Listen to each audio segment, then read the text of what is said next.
Minsan ang buhay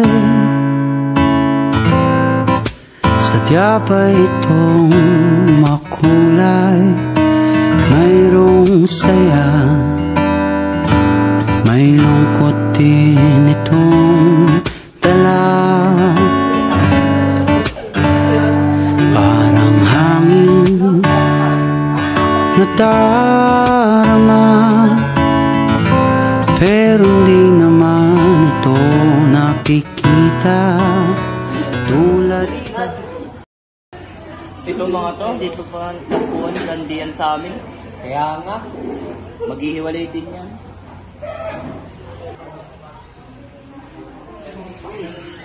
Uy.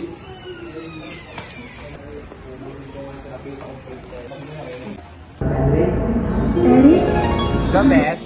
Best. Napanaginipan ko sa Eric. Eric? Ba, wala na kayo na? Hindi ko nga alam eh, pero napanaginipan ko talaga siya. Paano si Sed? Iniisip ko nga din siya eh. Mahal mo ba siya? Ang gulo kasi. Hindi ko alam. So, paano yun ngayon? Plano mo ngayon? Manahimik. Hindi ko alam.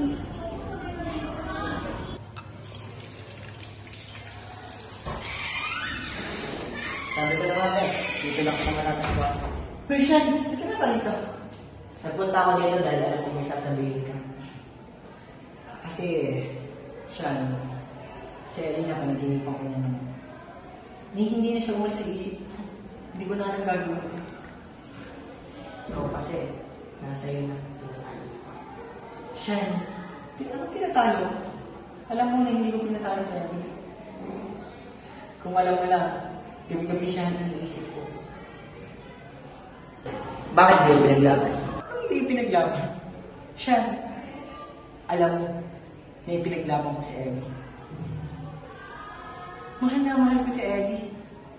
Hindi ko siya pinatalo. Maling akala ng patalo.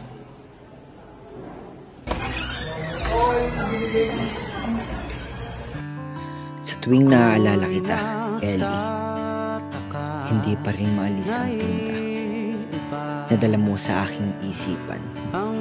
At kung may ibalik ko lang ang mga panahon may saya natin na tila walang makakahigit, tila walang makakapantay kahit sino man.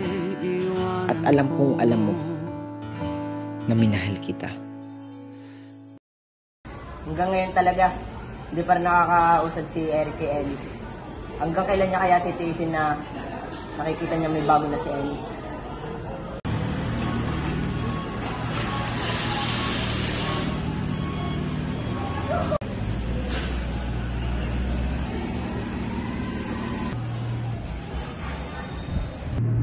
Wala ka pa rin yung bago.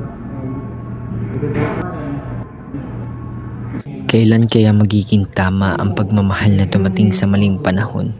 At kailan kaya pwede ulit maging tayo? Ellie. Siguro nga, sa bawat pagmamahal may kailangang masaktan. At ako yung parte ng kwento na kailangang mawala.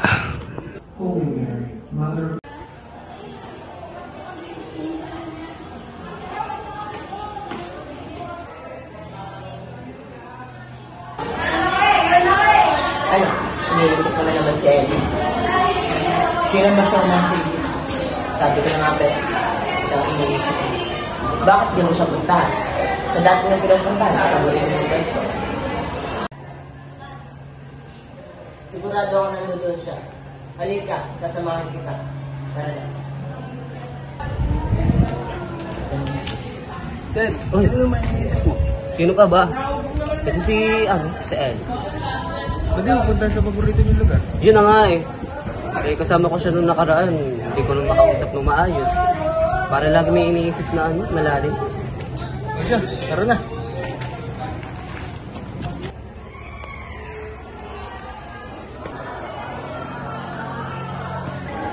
Eric? Eric, ba't nandito ka?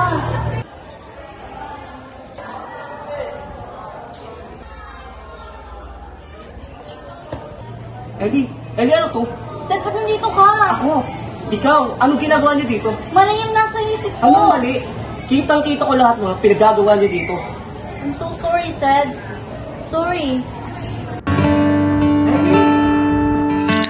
Hindi ko na kailangan tanungin kung mahal mo pa ako. Kasi nakita ko na sa paraan ng pagtakbo mo. Kung sino talaga ang laman ng puso mo.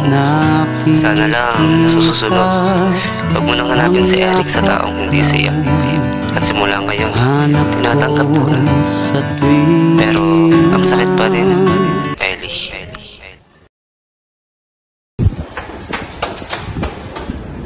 Uy, Ellie, hinahanap ko si Eric, ano? Sino ka ba? Ito nga pala ang huling habili ni Eric.